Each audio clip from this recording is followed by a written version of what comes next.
बेटी का उन दिनों का दर्द, पीरियड्स। बेटी ने कुछ नहीं कहा, लेकिन अपने पापा के बार बार पूछे जाने पर उसने झिझकते हुए अपने मन की बात कह ही दी। उसे पेट में पीरियड्स की वजह से बहुत दर्द हो रहा था।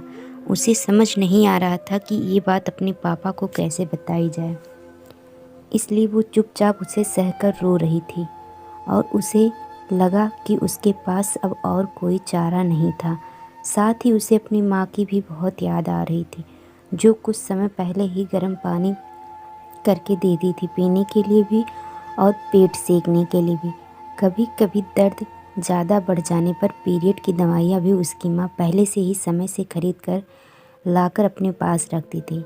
ईसा को पेट में तो दर्द हो ही रहा था, लेकिन इस चीज़ का दर्द सीने में ज़्यादा हो रहा था कि अब उस कभी उसके लिए पानी गर्म करके नहीं रख पाएगी, ना ही दवाइयाँ पहले से खरीद कर, और पेट सेकने के लिए बोतल भी अब उसे खुद ही हिम्मत इकट्ठी करनी थी, क्योंकि उसे लगता था कि अब कोई नहीं है जो उसके इस दर्द को समझ पाए और उसका साथ दे पाए।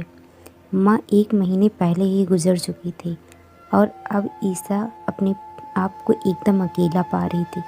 ये अकेलापन उसे अंदर ही अंदर घुटन का एहसास दे रहा था।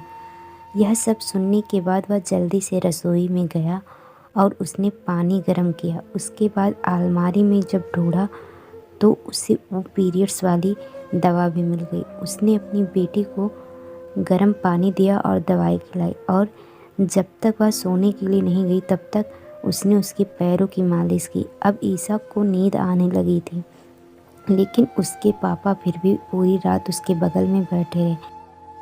वह अब जानता था कि उसे अपनी बेटी के लिए दोनों की भूमिका निभानी है, माँ की भी और बाप की भी, जो कि वो बाखूबी निभा रहा था। एक अकेला माता पिता दोनों के नाते यह रास्ता आसान नहीं था, लेकिन वह अपनी पूरी कोशिश कर रहा कि अपनी बेटी को किसी चीज़ की कमी ना होने दे।